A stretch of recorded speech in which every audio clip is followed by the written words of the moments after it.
Digno eres, Señor, de toda la alabanza, digno eres de toda adoración, Señor.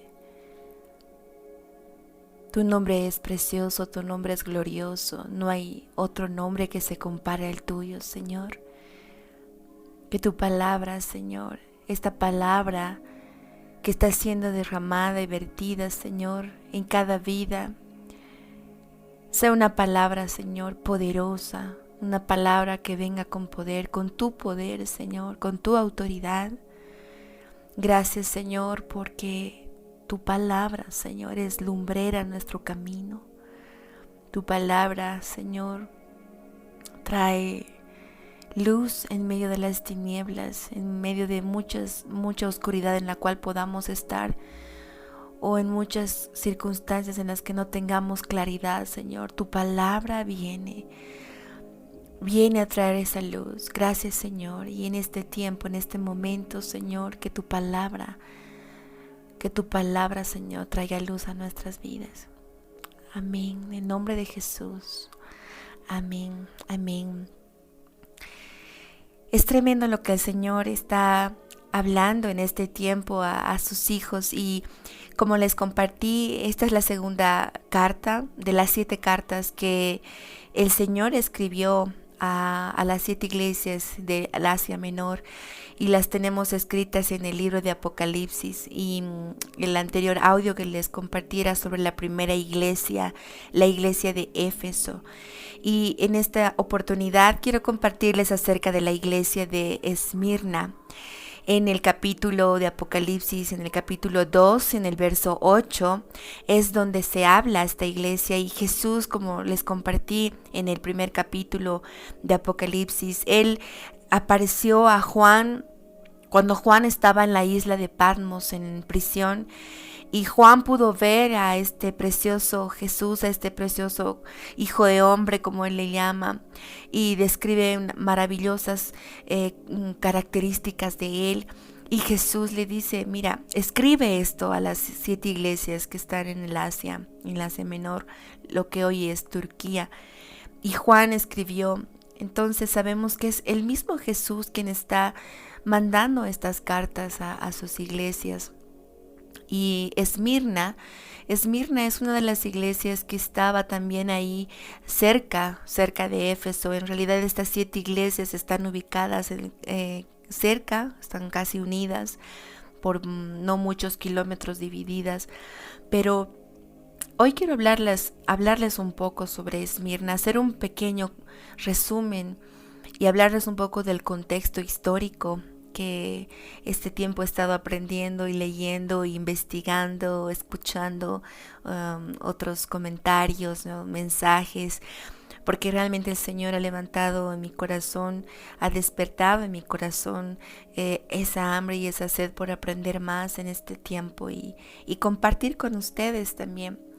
Hoy en día Esmirna, la misma Esmirna, es la tercera ciudad más grande en Turquía. En términos de población es grande, es más grande que Éfeso, pero el porcentaje de cristianos que hoy en día hay en Esmirna es muy pequeño, y la cantidad de musulmanes es casi el 99%. Es un contraste muy grande con los pocos cristianos que habían en Éfeso también, ¿no? Y bueno, Jesús dijo que si no se arrepentían los efesios, Él les quitaría su candelero. Eso es lo que compartimos en el anterior mensaje. Pero a esta iglesia que les quiero compartir, era una iglesia muy perseguida. Y por ende ellos, aunque eran perseguidos, mantenían una vida ferviente al Señor. Ellos mantenían su primer amor, y muchas veces en algunos lugares, en algunos países donde hay mayor persecución a la iglesia, hay mayor multiplicación, hay mayor desesperación, y es muy triste ver lo contrario en lugares donde hay la libertad de poder escuchar la palabra de Dios, la libertad de poder congregarse, la libertad de adorar en las calles, en las plazas. Donde hay esa libertad, muchos no se acercan, muchos no aprovechan, muchos no valoran la libertad que hay. Entonces Esmirna En el griego significa mirra. Y la mirra es algo amargo, ¿no? También significa Esmirna, sufrimiento. Y es una iglesia sufrida. Leyendo más sobre esta iglesia, sobre estos cristianos que vivían en esta ciudad, eran amenazados por amar a Jesús o simplemente por reunirse. Actualmente, como les compartí, esta ciudad de Esmirna, aunque ya no se llama Esmirna, si buscamos en el mapa en Turquía, esta ciudad se llama Izmir ahora. Izmir, y es una de las ciudades más importantes de Turquía. En la mayoría de nuestros países latinoamericanos, hispanos, como la libertad que tenemos, podemos decidir. Por la libertad que tenemos podemos decidir si vamos o no vamos a la iglesia, si vamos o no a un servicio. Podemos decidir. Y muchos prefieren quedarse en cama y no ir, prefieren ver una película, prefieren hacer cualquier otra cosa que reunirse, que ir a una reunión de oración o que salir a compartir, a evangelizar. Pero en Esmirna no era así. Había un tiempo muy difícil de persecución donde sufrían mucho los creyentes en ese lugar. Es una ciudad con mucha, pero mucha cultura fuerte, idólatra, romana. Uno de los hombres muy importantes que muchos hoy en día pueden hablar de él, nació en este lugar y era Homero. Y muestran su monumento, es un monumento hecho a él en esta ciudad, en medio de la ciudad. Muy grande es el monumento a él, muy respetado. Esta ciudad era próspera y muy, muy patriótica. La gente que vivía en Esmirna era muy fiel a Roma y veneraban a todos los dioses o las diosas que tenían los romanos. Ellos se volvieron muy leales al César, comenzaron a creer que él era un dios y lo adoraban mucho, antes incluso de que Jesús naciera. Así que esto ha debido representar una gran dificultad para esos cristianos que vivían en Esmirna, porque era una ciudad llena de orgullo, una ciudad llena de honor. Despreciaban todo lo que era la adoración a un solo Dios. No eran monoteístas, ¿no? Ellos creían en muchos dioses, especialmente en estas diosas como en Éfeso Artemisa, la diosa Diana, y varios otros dioses que adoraban ellos. Eran muy diferentes las formas, sus creencias y sus rituales, ¿no? Y muy diferente a lo que los verdaderos creyentes de Jesús estaban en ese tiempo haciendo, ¿no? Entonces, la carta a esta iglesia de Esmirna es un llamado a la perseverancia en medio de las pruebas, en medio de la persecución, en medio de todo lo que han sufrido ellos. Y vamos a leer ahí en Apocalipsis 2:8, que dice Jesús mismo hablando. Cuando le escribe, le dice, escribe al ángel de la iglesia de Esmirna, le dice, el primero y el postrero. El primero y el postrero. Quiero detenerme un poco en esta primera parte y resaltar lo que Jesús está diciendo. Mira, yo estoy escribiéndoles. Yo soy el primero y yo soy el postrero. Jesús está afirmando que Él es el autor y consumador, que todo comienza con Él y todo termina con Él. Ahí en Apocalipsis 1:8 también dice, yo soy el alfa y la omega, principio y fin, dice el Señor, el que es y que era y que ha de venir, el Todopoderoso. En Apocalipsis 22:13 también dice, yo soy el alfa y la omega, el principio y el fin, el primero y el último. Cuando está afirmando que Él es el primero y el postrero, Él está diciendo, yo soy el alfa. El alfa es la primera letra del abecedario griego. Les está diciendo, yo soy lo primero, yo soy el principio. Y el omega es la última letra del abecedario griego. Entonces les está diciendo, yo soy el final, como para que ellos puedan entender lo que es el principio y lo que es el final. Y estas dos letras recalcan, resaltan que antes de Él, antes de Jesús, no había nadie, ninguno, y no habrá ninguno después de Él. Eso es lo que Él está tratando de afirmar al decir aquí en Apocalipsis 2:8. El que te está escribiendo es el primero y el postrero. Apocalipsis 21:6 dice, y me dijo, hecho está, yo soy el alfa y la omega, el principio y el fin. Al que tuviere sed, yo le daré gratuitamente de la fuente del agua de la vida. Jesús es Dios. Solo Él pudo decir estas palabras tan sublimes y afirmar que Él es el primero y Él es el postrero. Él dice, yo soy el alfa y la omega, ya está hecho, yo soy, dice el Señor. Jesús existe desde la eternidad y hasta la eternidad, por así decirlo, lo cual es desde antes de la existencia de lo que dicen hoy los científicos o cualquier persona que es la materia. Él está desde antes de la existencia de la materia o la energía y hasta después de que ya no existan ni la materia ni la energía. Él va a seguir. En esto no hay cambios, ni los habrá, porque dice, ya está hecho. Apocalipsis 21:6 dice, y me dijo, hecho está, ya está. Yo soy el alfa y la omega. La palabra yo soy es la misma palabra que está escrita en el Éxodo antes de que Jesús venga, donde dice, yo soy el que soy. Y hay varios pasajes en el cual Él está afirmando, Él está diciendo, yo soy el primero, yo soy el postrero. Eso es lo que significa yo soy el que soy. Vamos a leer Éxodo 3:14.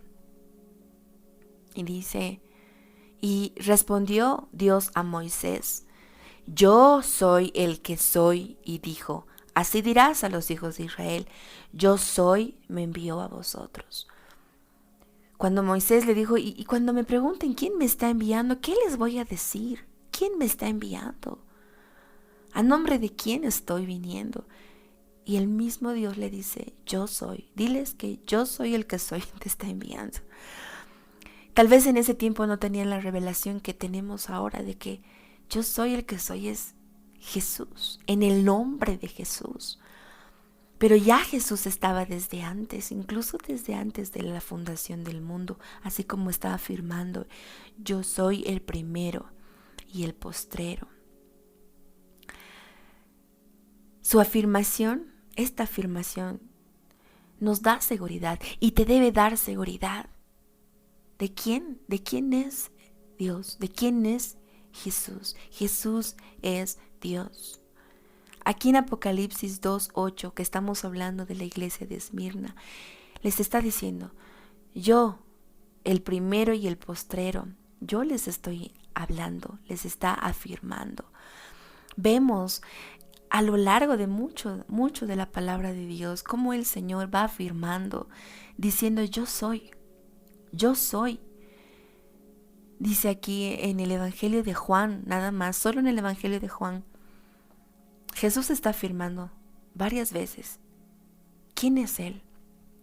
Dice, yo soy el pan de vida, yo soy la luz del mundo, yo soy la puerta de las ovejas, yo soy el buen pastor, yo soy la resurrección y la vida, yo soy el camino y la verdad y la vida, yo soy la vid verdadera.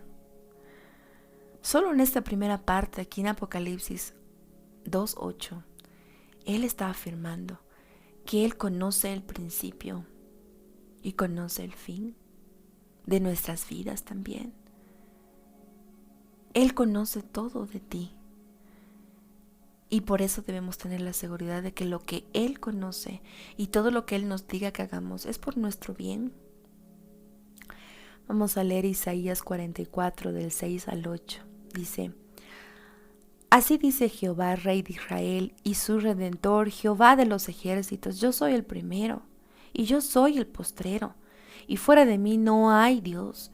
¿Y quién proclamará lo venidero? Lo declarará y lo pondrá en orden delante de mí, como hago yo desde que establecí el pueblo antiguo. Anúnciales lo que viene y lo que está por venir. No temáis ni os amedrentéis. No te lo hice oír desde la antigüedad y te lo dije. Luego vosotros sois mis testigos. No hay Dios sino yo, no hay fuerte, no conozco ninguno. Isaías 48, 12, 13 dice: Óyeme, Jacob, y tú, Israel, a quien llamé, yo mismo, yo el primero, yo también el postrero. Mi mano fundó también la tierra, y mi mano derecha midió los cielos con el palmo. Al llamarlos yo, comparecieron juntamente. Qué gloriosa palabra. Romanos 11, 34, 36 dice: Porque ¿quién entendió la mente del Señor? ¿O quién fue su consejero? ¿O quién le dio a él primero para que le fuese recompensado? Porque de él y para él son todas las cosas. A él sea la gloria por los siglos de los siglos. Amén. Él está afirmando quién es. Y más adelante dice ahí en Apocalipsis 2:8: el que estuvo muerto y vivió, dice esto. El que estuvo muerto y vivió, dice esto. Aquel que estuvo muerto 3 días y 3 noches. Aquel que fue sepultado y volvió a vivir y resucitó. Él nos está hablando. Él está hablando a esta iglesia. Él está afirmando que conoce lo que es la muerte. Dios dio a Jesús como su hijo, aquel Dios que dio como un buen pastor, da su vida por sus ovejas. Y Jesús, al ser la viva imagen de Dios, al representar a Dios en la tierra, que era todopoderoso, se disminuyó en forma de hombre para llegar a nosotros. Él dio su vida voluntariamente. Sufrió la muerte de cruz. Él mismo nos está escribiendo, nos está hablando y diciendo: yo he muerto. Yo sé lo que es la muerte. Yo he experimentado el sufrimiento.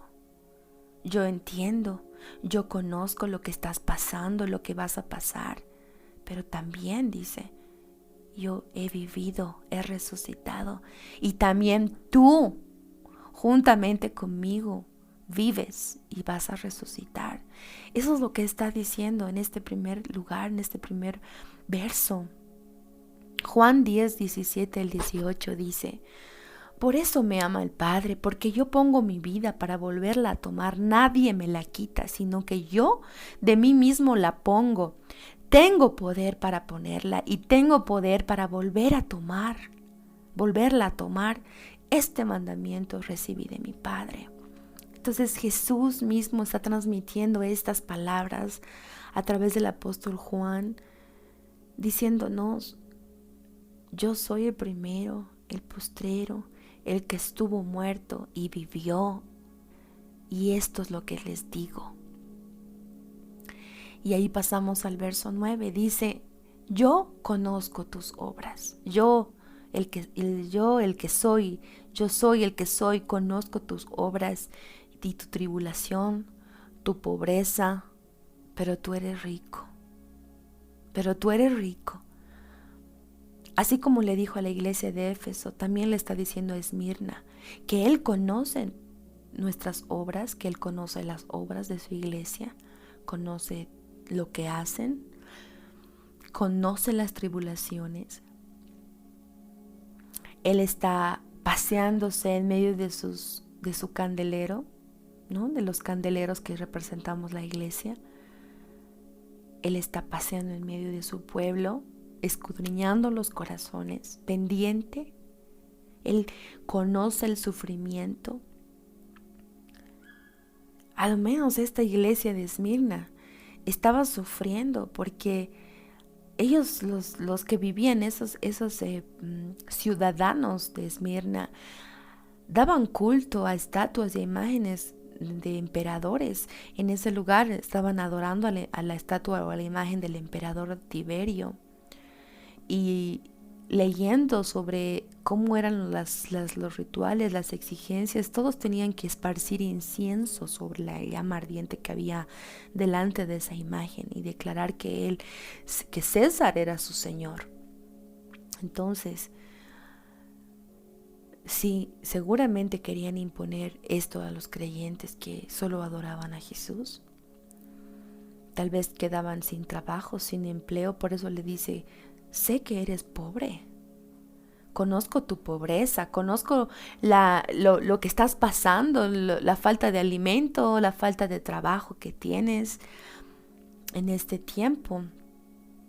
Pasaban pobreza, pero Jesús viene para afirmarles y decirles: son ricos, son ricos. Y esa es la opinión que tiene Jesús de esa pobreza que tal vez naturalmente tenían. Y también no solamente se llama pobre a alguien que, pobre de espíritu, a alguien que es pobre en lo natural, tal vez pobre porque eran humildes aún en su pobreza natural, porque perseveraban en el Señor, perseveraban en caminar delante de Él. No se inclinaban ante estas imágenes, aunque tal vez por eso tenían persecución. Aunque el mundo los llamaba pobres cristianos, aunque te llamen pobrecito, a la vista de Jesús somos ricos. Somos ricos. Otra traducción de este mismo verso en Apocalipsis 2:9, cuando dice: yo conozco tus obras y tu tribulación y tu pobreza, pero tú eres rico. Otra traducción dice: yo conozco las dificultades por las que ahora pasas y sé que eres pobre, aunque espiritualmente eres muy rico. ¿A qué tipo de riqueza se está refiriendo Jesús? ¿A qué tipo de riqueza? Se estaba refiriendo a esa riqueza que nunca le sería quitada. Vamos a leer 2 Corintios 6:10 para entender un poco a qué riqueza se está refiriendo Jesús. 2 Corintios 6:10 dice: como entristecidos, mas siempre gozosos; como pobres, mas enriqueciendo a muchos; como no teniendo nada, mas poseyéndolo todo. Es más, el sufrimiento que estaban pasando esta iglesia aumentaba las riquezas que Cristo podía ver. Entonces, cuanto más sufrimos por el Señor, más aumentan las riquezas que Él mismo nos está dando. Romanos 11:33-36 dice: oh profundidad de las riquezas de la sabiduría y de la ciencia de Dios, cuán insondables son sus juicios e inescrutables sus caminos. Profundidad de las riquezas de la sabiduría y de la ciencia de Dios. Esas son las riquezas. La sabiduría que viene de lo alto y la ciencia que Dios derrama sobre nosotros. Santiago 2:5 dice: hermanos míos, amados, oíd. ¿No ha elegido Dios a los pobres de este mundo para que sean ricos en fe y herederos del reino que ha prometido a los que le aman? Esas son las riquezas. Esas son las riquezas que el Señor ve en ti, ve en mí. Aunque muchos nos vean pobres, aunque muchos nos vean de otra forma, aunque muchos te menosprecien, Él te ve como rico. Rico en fe, rico en sabiduría, rico en ciencia, heredero del reino. Primera Timoteo 6, 18 al 19 dice, que hagan bien, que sean ricos en buenas obras, dadivosos, generosos, atesorando para sí buen fundamento para lo porvenir, que echen mano de la vida eterna.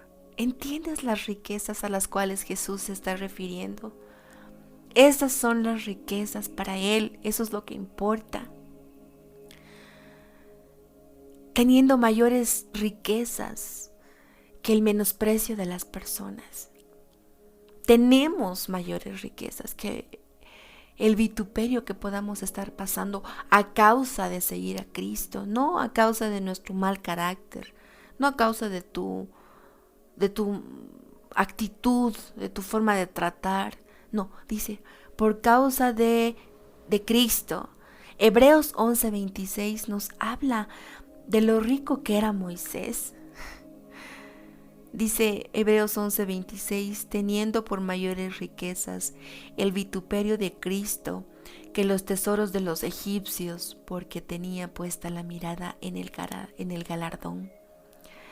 Habla sobre Moisés. Él prefirió dejar todo eso en Egipto, todo lo que tenía,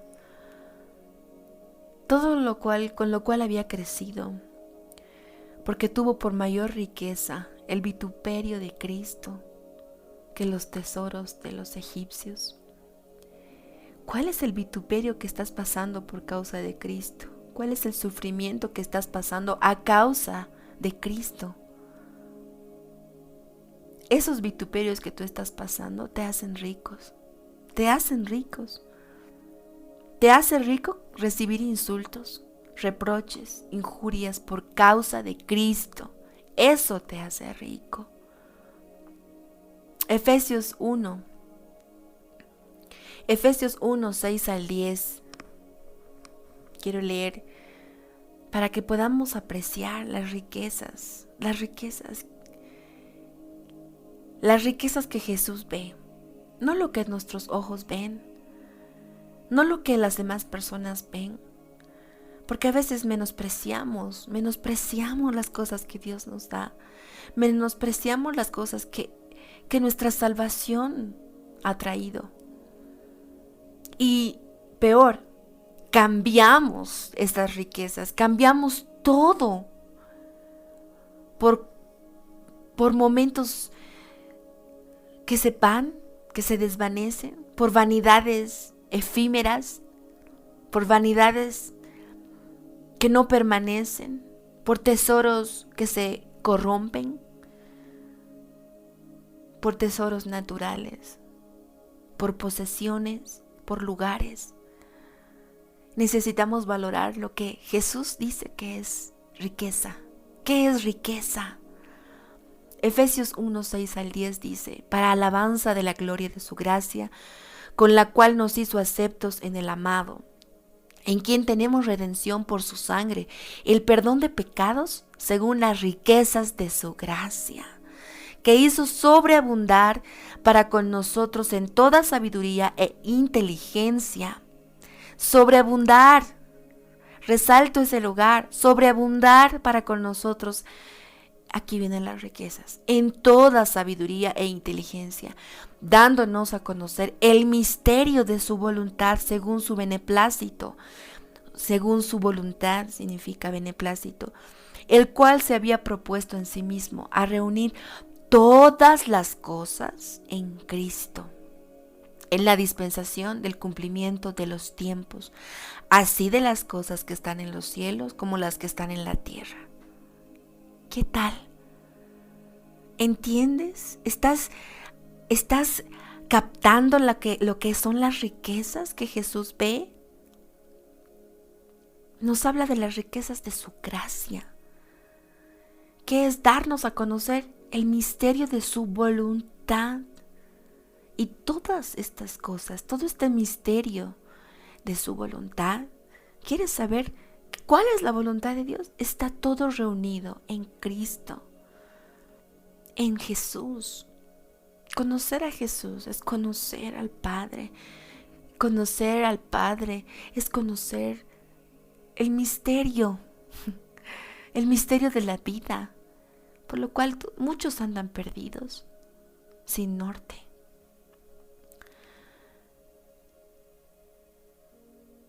En esta palabra se nos está revelando el mayor de los misterios, el tesoro más grande. Todo se reúne en Cristo.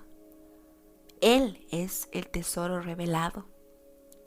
Y esa es la mayor riqueza que debes anhelar, que debes atesorar, que te debe hacer sentir importante y te debe hacer sentir rico, no la posición en la que estás o lo que no tienes.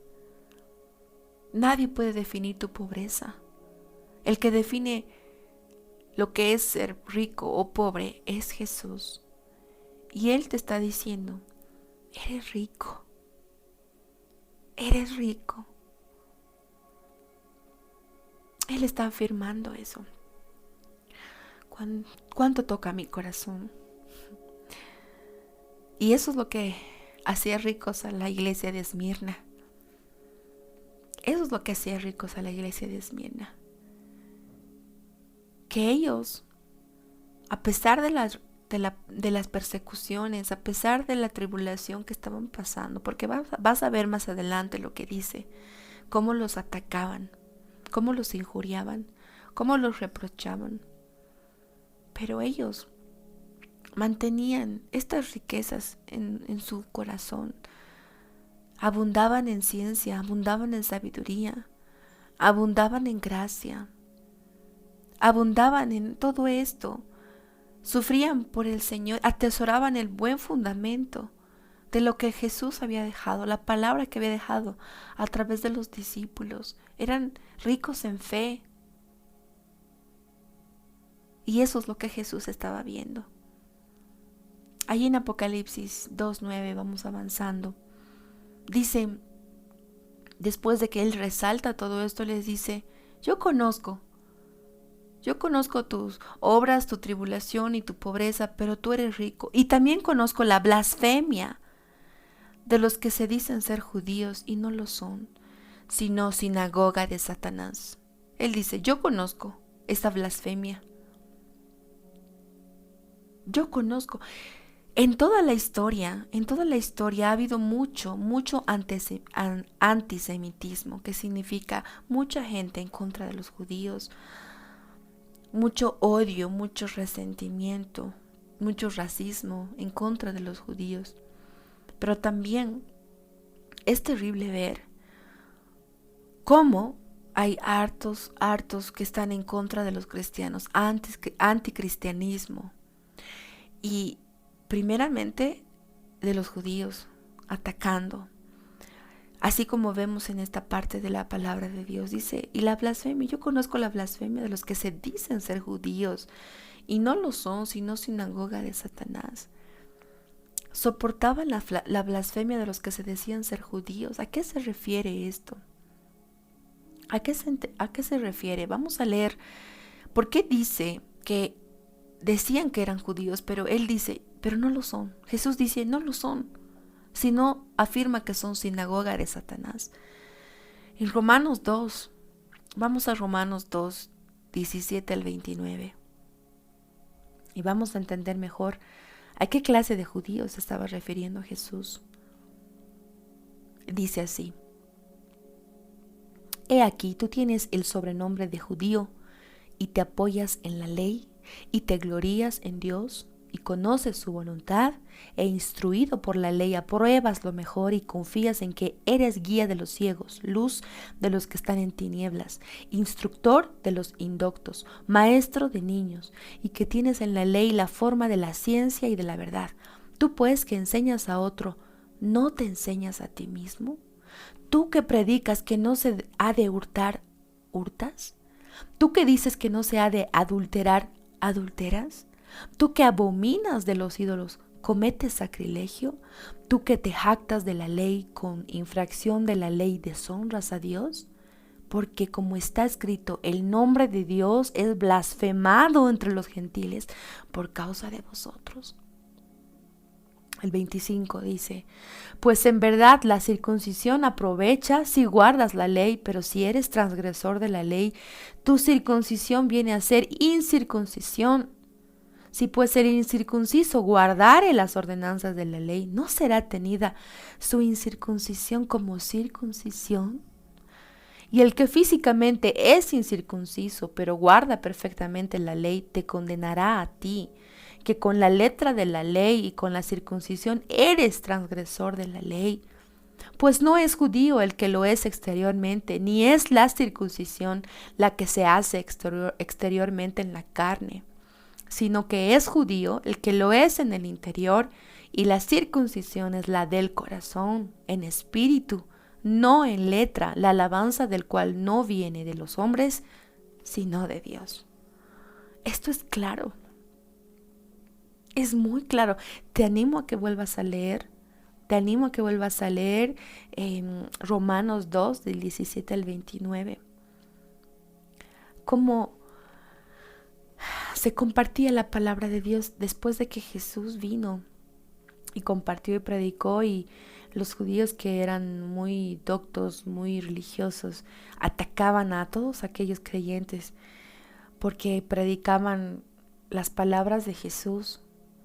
Y Jesús decía que ya no había diferencia, que el amor, el evangelio, la palabra podían leerla incluso los gentiles. Jesús se acercaba a los samaritanos, se acercaba a todos los que muchos los menospreciaban. Y eso nunca les ha gustado a aquellos religiosos que estaban acostumbrados a hacer las cosas de una forma. Y aquí les está diciendo, ustedes se creen todo esto, pero no lo hacen. Por eso varias veces les llama hipócritas, sepulcros blanqueados. Y de esos hay un montón por todo el cuerpo de Cristo. Hay gente así. Y este tipo de judíos estaba atacando a estos creyentes en Esmirna. Estaban blasfemando en contra de los creyentes, de los cristianos. Sabemos que la palabra judío proviene del hebreo Yehudá, que es el nombre del cuarto hijo de Jacob, que es Judá, y de ahí viene Judea, ¿no? Todos los habitantes de Judea son llamados judíos, y muchos de estos judíos estaban en esta ciudad de Esmirna y se jactaban de su judaísmo, de sus leyes, de sus costumbres, de sus tradiciones, que ni siquiera ellos mismos cumplían, aunque conocían la ley, la Torá, el Pentateuco, lo que dejó Moisés. Y esta clase de personas, esta clase de judíos, estaban llenos de apariencias y juzgaban y todavía perseguían a los creyentes de la iglesia de Esmirna y blasfemaban en contra de ellos. ¿Qué significa blasfemar? Blasfemar significa difamar, maldecir, vituperar. Esa palabra vituperar vas a leer muchas veces en varios versículos. Y ellos difamaban a los creyentes, hablaban mal de ellos, los hacían quedar mal, los humillaban. Y el mismo Jesús les está diciendo, yo sé lo que ellos están haciendo con ustedes. Yo sé, pero son una sinagoga de Satanás. Esa sinagoga los estaba persiguiendo. Una casa de Satanás. Tenía sus congregantes, su iglesia propia, Satanás, en ese lugar. Y a lo largo de todo el libro de los Hechos de los Apóstoles, vemos cómo desde el principio de la extensión del Evangelio, fueron los propios judíos quienes con la Biblia en mano intentaron impedir el avance de la predicación del Evangelio de Jesucristo. Notemos una vez más que Satanás utilizó a estos judíos, a estos religiosos, para perseguir a los cristianos, así como hicieron con Jesús. Y hoy en día existen muchos religiosos que persiguen a aquellos que están caminando de la forma en que ellos no esperaban, atacando a sus mismos hermanos. No sé si tú has experimentado algo así en tu vida, ese tipo de persecución. Yo sé que algunos comentarios bíblicos dicen que esta iglesia no se acomoda a Latinoamérica, que solamente es para se acomoda a los creyentes que viven persecución en la China, en el África, en donde los musulmanes. Y sí, ciertamente, si tú estás en uno de esos países, realmente esta palabra describe lo que literalmente estás viviendo, y Dios tiene recompensas para ti, y esta palabra sea para ti, para levantarte, pero también es para todos aquellos que, aunque no están en esos países, están aquí en Latinoamérica, en lugares donde tal vez no hay persecución natural, pero también experimentamos esa persecución de aquellos religiosos, de aquellos que creen que conocen la palabra y que están encerrados en cuatro paredes y no tienen revelación y no aceptan lo que el Señor está haciendo en este tiempo. Y son utilizados por el mismo Satanás y son sinagoga de Satanás, porque vienen con juicio, vienen a matar a sus hermanos, a blasfemar de sus hermanos y están destruyendo. Pero esta palabra viene a decir que Jesús dice: yo conozco todo lo que estás pasando. Yo sé lo que estás viviendo, las blasfemias que están haciendo en contra tuya, por mi amor, por mi nombre, por vituperios, por mí. No, ya te dije, por otras cosas. Porque también hay otro extremo. Muchos de los cristianos se hacen pegar, se hacen perseguir, se hacen odiar por su mal carácter, por lo mal que muestran, por los mentirosos que son, los engañadores que son, porque no cumplen con su palabra, porque no pagan a sus empleados, porque hacen una serie de cosas y la gente los habla mal de ellos. Y no es eso una persecución a causa de Cristo. Ese no es el tipo de persecución. El tipo de persecución que pasamos muchos es cuando compartes tú la palabra de Dios, estás ayunando, estás orando, estás haciendo evangelizar y se levantan personas y quieren cortarte, quieren humillarte, hablan mentiras de ti, de lo que estás haciendo, vienen a investigarte, quieren atacar las obras que haces, o vienen y te hacen caer en algún engaño, o te abandona tu familia porque te has vuelto cristiano, porque ya no vas a tomar, ya no vas a fumar, y porque cuando estás quieres orar por ellos. Dice en el verso 10, no temas, ahí en el versículo de Apocalipsis 2, en el 10 dice, no temas en nada de lo que vas a padecer. No temas en nada, he aquí el diablo echará a algunos de vosotros en la cárcel para que seáis probados y tendréis tribulación por 10 días. No temas en nada lo que vas a padecer.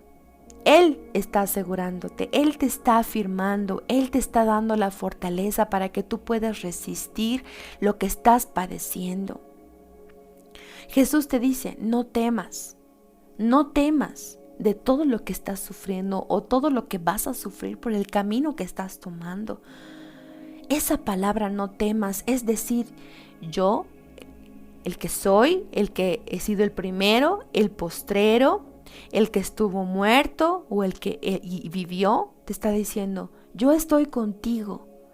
Yo sé que no es en vano. Resiste. Yo estoy contigo, yo estoy en control. No temas. Mi mano te sostiene. Puede que nadie sepa lo que tú estás pasando, pero Él lo sabe todo. Nadie puede saber lo que tú estás sintiendo, los sufrimientos que has pasado, lo que estás pasando por el Señor. Pero Jesús es, dice la palabra, el hombre experimentado en quebranto y puede entender la persecución, las blasfemias que tú estás experimentando. Si estos falsos judíos eran la sinagoga de Satanás, iban a ser instrumentos de Satanás para perseguir a esta iglesia. Ellos mismos iban a ser el instrumento de Satanás para echarlos en prisiones. Por eso dice que el diablo echará a algunos de vosotros en la cárcel. Pero el propósito no es la cárcel, el propósito es probarnos. Por eso está diciendo aquí, no temas en nada lo que vas a padecer. He aquí el diablo echará a algunos de vosotros en la cárcel para que seáis probados. un lugar donde es probado nuestro corazón, donde es probado tu corazón, probado de qué estás hecho. Un tiempo para demostrar las riquezas que hay en ti. Ese tiempo de cárcel, de prisión, es para demostrar las riquezas que hay en ti. Juan, el apóstol Juan, que está escribiendo estas cartas que Jesús le está diciendo, él estaba en la prisión en ese momento. Estaba en cárcel, estaba en sufrimiento y podía identificarse a través de estas palabras. Podía identificarse él mismo también.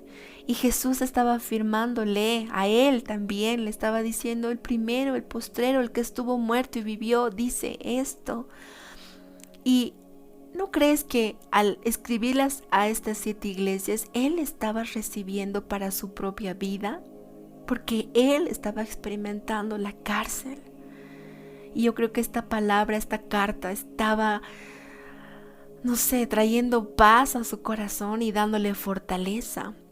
Y Jesús estaba consolando su corazón a través de estas cartas y trayendo consolación a estas iglesias y también hoy a tu corazón y a mi corazón, diciéndonos: aunque mueran, hay esperanza de vida. Porque yo estuve muerto, pero ahora vivo. Él mismo está enseñándonos, Jesús mismo, porque Él tiene la capacidad de ayudarnos en esta vida y también en la vida después de la muerte. Vamos a reinar juntamente con Él. Por eso dice Apocalipsis 2:8 que Jesús les está hablando y les está diciendo: el que estuvo muerto y vivió, nuevamente afirmándonos que Él sabe y Él ha estado en ese tiempo y va a seguir, y va a seguir. Ahí está, en el verso 10, en la tercera parte. Aquí en el verso de Apocalipsis 2, en el capítulo 2, verso 10, dice: no temas en nada lo que vas a padecer. He aquí, el diablo echará a algunos de vosotros en la cárcel para que seáis probados y tendréis tribulación por 10 días. Les está diciendo: tu sufrimiento va a tener un límite. No les está diciendo van a sufrir por mucho tiempo, por la eternidad. No, les está dando un tiempo límite. Y leyendo un poco más sobre lo que significa el número 10, según la numerología bíblica, significa ley el número 10, a causa de los 10 mandamientos. El número 10 también significa un ciclo completado. ¿Y cómo se ha sacado la conclusión de que el 10 significa esto? Viendo las referencias del 10, del número 10 en la palabra, en toda la palabra. Entonces vas leyendo muchos versículos que hablan sobre el número 10 en varios lugares y se llega a la conclusión, y los que han estudiado todos los pasajes de la Biblia han llegado a la conclusión del significado del 10, que se ve en la mayoría de todos esos pasajes que se ha hablado del número 10. Entonces, los 10 días de cárcel significan el tiempo necesario en la perfecta voluntad del Señor para que se manifieste un ciclo completo para trabajar en tu corazón, en mi corazón, en el corazón de estos creyentes. Eso es lo que estaba diciendo al decir 10 días. En esos 10 días iban a ser probados sus corazones y iba a salir las riquezas que habían en ellos. Por eso Jesús les decía: yo sé que son ricos. Gloria a Dios. Gloria a Dios, porque Él sabe, porque Él conoce lo que nuestros ojos no pueden ver. Lo que nosotros opinamos de nosotros mismos es tan diferente a lo que Él opina. Y esa opinión es la más importante. Amén. Apocalipsis 2:10 más abajo dice: sé fiel hasta la muerte y yo te daré la corona de la vida. Esmirna tenía un estadio enorme y hoy en día se ven las ruinas también de ese estadio, en donde ellos celebraban juegos muy importantes como los Juegos Olímpicos. Y a los que triunfaban se les daba una corona en medio del estadio, mientras todos se levantaban a aplaudirles y honrarlos. Por eso Jesús les dice esto, porque ellos podían entender. Él es muy sabio. Agarra ejemplos que las personas podrían entender. Y eso mismo les dice a ellos, a los creyentes de Esmirna. Pero no iba a ser una corona como esa corona que les daban a ellos con laureles, ¿no? Esa corona que era algo que iba a perecer. Pero la corona que les está prometiendo es una corona del reino eterno. Frente a los ángeles que les iba a dar, frente a la creación, Jesús mismo les va a dar esa corona y les daría una honra. Y eso les está prometiendo a ellos. Aunque iban a morir muchos de ellos y han muerto, aunque estemos muriendo nosotros, muriendo no solo natural en países difíciles, sino también muriendo a las cosas del mundo, renunciando a nuestra carne, renunciando a cosas que solamente tú y Dios saben. Pero Jesús te está diciendo, sé fiel hasta la muerte y pase lo que pase, yo te voy a dar esta corona de vida si eres fiel. Si eres fiel. Oseas 2:20 dice, y te desposaré conmigo en fidelidad y conocerás a Jehová. Por la fidelidad vamos a conocer a Jehová y vamos a ser desposados. Nos estamos preparando para ese tipo de corona. Josué 24, del 14 al 15 dice, ahora pues temed a Jehová y servidle con integridad y en verdad, y quitad de entre vosotros los dioses a los cuales sirvieron vuestros padres al otro lado del río y en Egipto, y servid a Jehová.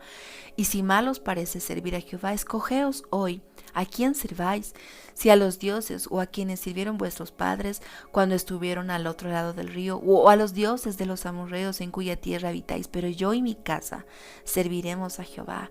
Fidelidad, es fidelidad hasta el final, no dudar, no salirse de la carrera.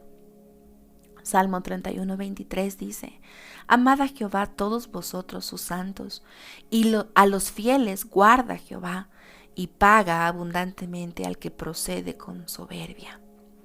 Mateo 25:21. Y su Señor le dijo, bien, buen siervo fiel, sobre poco has sido fiel, sobre mucho te pondré, entra en el gozo de tu Señor. Apocalipsis 17:14. Pelearán contra el Cordero y el Cordero los vencerá, porque Él es Señor de señores y Rey de reyes, y los que están con Él son llamados y elegidos y fieles. Fieles, ser fieles. Y al permanecer fieles, vamos a ser recompensados. Jesús nos dará esta corona de la vida. Así como en ese estadio grande en Esmirna, donde hacían juegos y les daban esas coronas, Jesús te está diciendo, gana, sé fiel, permanece, y yo te daré una corona de la vida eterna. Es una corona totalmente diferente. La palabra corona, en esta parte de lo que Él está hablando, su significado en la esencia se refiere a mitra, a una mitra de reyes y sacerdotes, que simboliza honra y autoridad. Cuando yo he llegado a este significado, se me borró toda la imagen que tenía antes sobre ese tipo de corona, que con un laurel o las coronitas de reyes, ¿no? que pensamos por las películas o todo, y ciertamente puede parecerse, pero cuando leí el significado bíblico de esta palabra corona, se refería a mitra, y la palabra corona significa, la palabra mitra significa dedicado o consagrado, porque el oficio de los sacerdotes o reyes en la época donde nos habla la palabra de Dios era de carácter muy sagrado, de una mayordomía. Y sabemos que la palabra de Dios no solamente nos está hablando de esa época, nos está hablando también del presente. Y en nuestras frentes debemos tener una palabra que dice santidad a Jehová. Así como llevaban esas mitras, esas coronas los sacerdotes, los reyes de Israel tenían una vestimenta especial dedicada al Señor. Y esa letra que dice santidad a Jehová, esa inscripción que llevaban en la frente, esa mitra, muestra la honra, el lugar especial que tenemos para Jesús. Y es un acto de coronación muy importante. Cuando se ponía un sacerdote o un rey, había un ungimiento, una investidura. Y el Señor en este tiempo quiere investirnos a través del Espíritu Santo para darnos ese derecho a ejercer autoridad.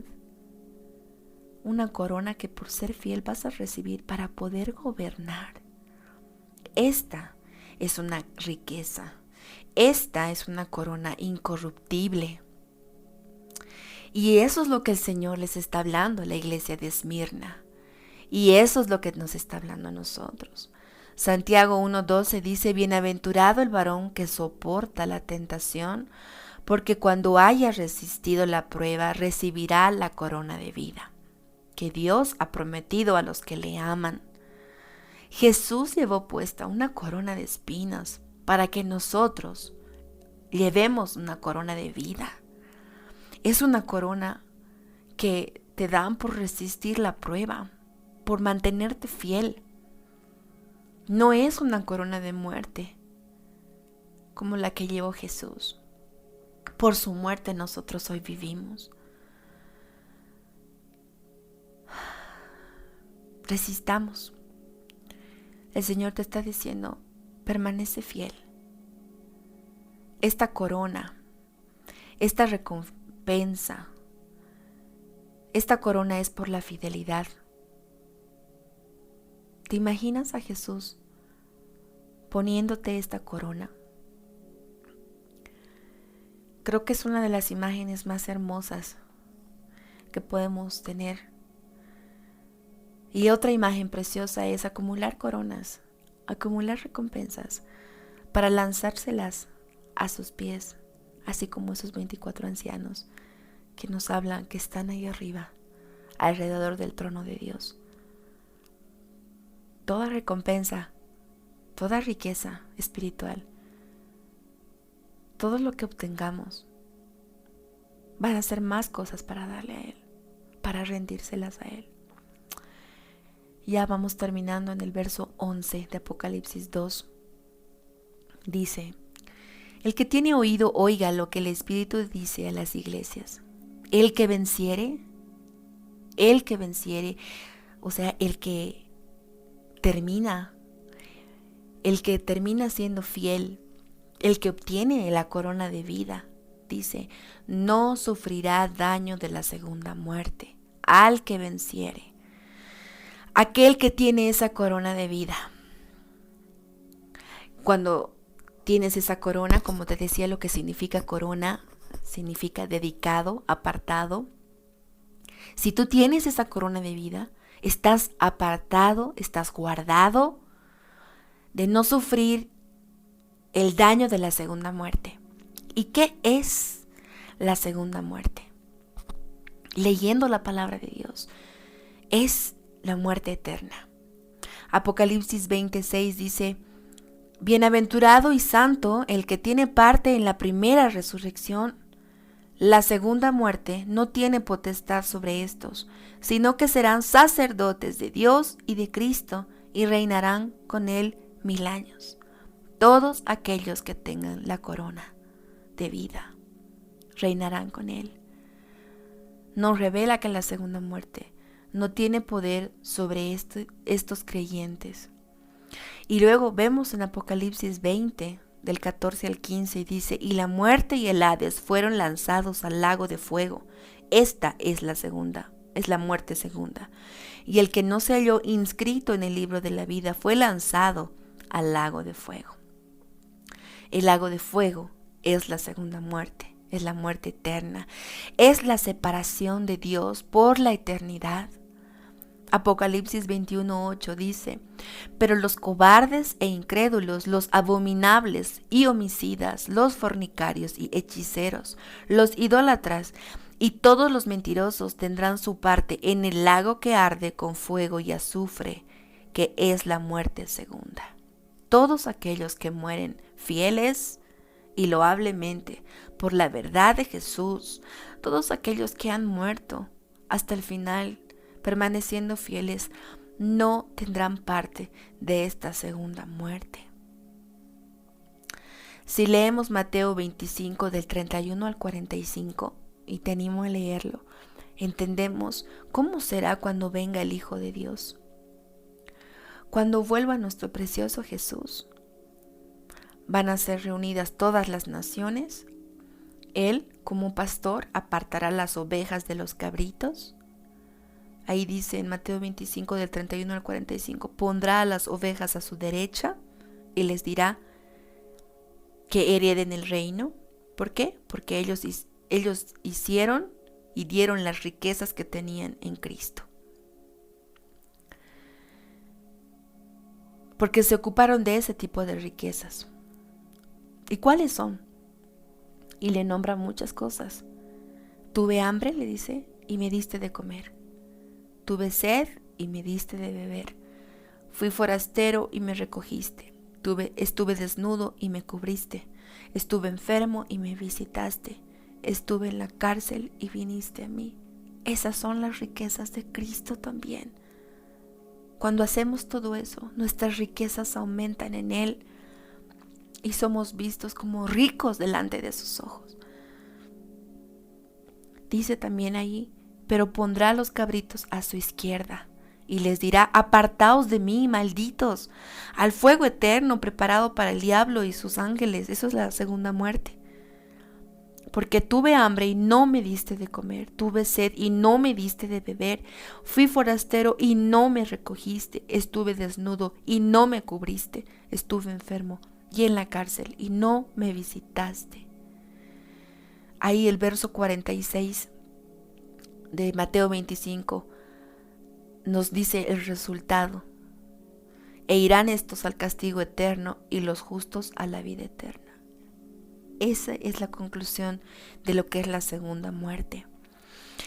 También dice en Daniel 12:2: y muchos de los que duermen en el polvo de la tierra serán despertados, unos para vida eterna y otros para vergüenza y confusión perpetua. Los entendidos resplandecerán como el resplandor del firmamento, y los que enseñan la justicia a la multitud como las estrellas a perpetua eternidad. Juan 5, 28 al 29. De cierto os digo, el que oye mi palabra y cree al que me envió tiene vida eterna y no vendrá a condenación, mas ha pasado de muerte a vida. De cierto os digo, viene la hora y ahora es cuando los muertos oirán la voz del Hijo de Dios, y los que oyeren vivirán, porque como el Padre tiene vida eterna en sí mismo, así también ha dado al Hijo el tener vida en sí mismo. También le dio autoridad de hacer juicio, por cuanto es el Hijo del Hombre. No os maravilléis de esto, porque vendrá hora cuando todos los que están en los sepulcros oirán su voz, y los que hicieron lo bueno saldrán a resurrección de vida, mas los que hicieron lo malo a resurrección de condenación. Apocalipsis 20, del 11 al 15, dice: y vi un gran trono blanco y al que estaba sentado en él, de delante del cual huyeron la tierra y el cielo, y ningún lugar se encontró para ellos. Y vi a los muertos, grandes y pequeños, de pie ante Dios, y los libros fueron abiertos, y otro libro fue abierto, el cual es el libro de la vida, y fueron juzgados los muertos por las cosas que estaban escritas en los libros, según sus obras. Y el mar entregó los muertos que había en él, y la muerte y el Hades entregaron los muertos que había en ellos, y fueron juzgados cada uno según sus obras. Y la muerte y el Hades fueron lanzados al lago de fuego. Esta es la muerte segunda. Y el que no se halló inscrito en el libro de la vida fue lanzado al lago de fuego. Un gran trono blanco para ser juzgados.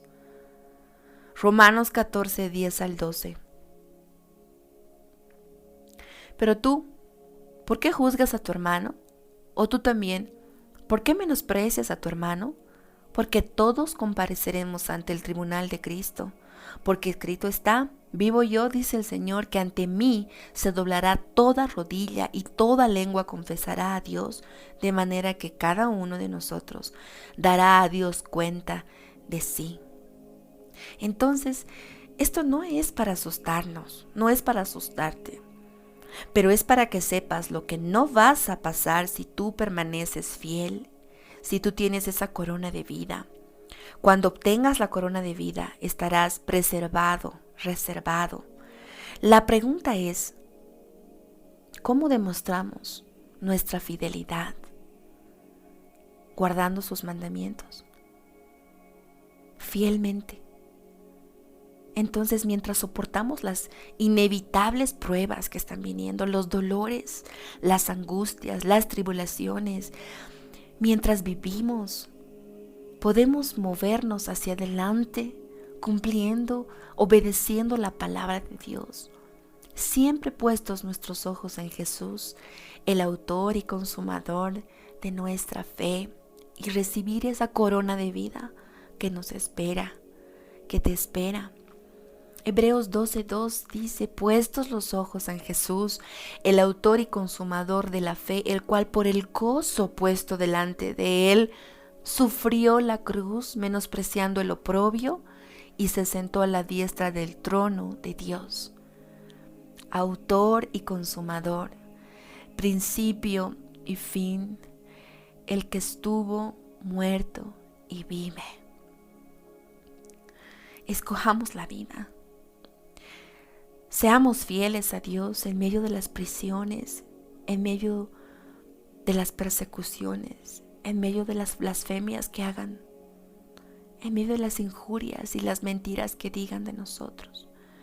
Perseveremos a pesar de todo esto que va en contra de nosotros, vamos nosotros a veces en contra de la corriente de este mundo. No te desanimes. Levanta tus ojos, así como decía este versículo, Hebreos 12:2, puestos los ojos en Jesús, el autor y consumador de la fe. Que el Señor te dé la fortaleza en este tiempo, la seguridad y la firmeza.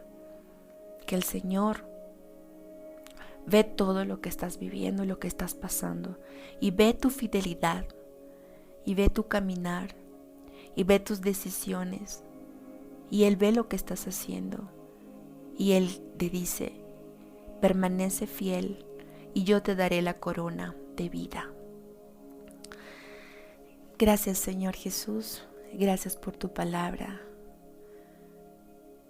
Señor, nos rendimos delante de ti, Señor. Nos postramos delante de ti. Traemos, Señor, a tus pies todo el dolor que ha causado, las mentiras que han hablado de nosotros. Traemos a tus pies, Señor, todo ese dolor del menosprecio que hemos recibido, la burla de otros, o el engaño que hemos recibido. Señor, lo ponemos a tus pies, para que tú, Señor, puedas cambiar todo eso en gozo. Derrama, Señor, sobre nuestros corazones esa esperanza, Señor, de que por nuestra fidelidad a tu nombre, nuestra fidelidad a tu palabra, ese gozo, Señor, de obtener esa corona de vida, pueda, Señor, en este tiempo mantenernos en el camino y firmes, sin dudar, sin retroceder. Señor, ayúdanos, Señor Jesús, en el nombre tuyo, por tu poder, porque tú conoces, tú has padecido, Señor, por amor a nosotros. Y queremos, Señor, apreciar las riquezas que nos has dado. No queremos menospreciar nada, Señor. Queremos conocer más las profundidades de tus riquezas, Señor, de tu sabiduría, de tu gracia. Queremos apreciar lo que tú eres, Señor. Todas las cosas están reunidas en ti. Las mayores riquezas están reunidas en ti, Señor.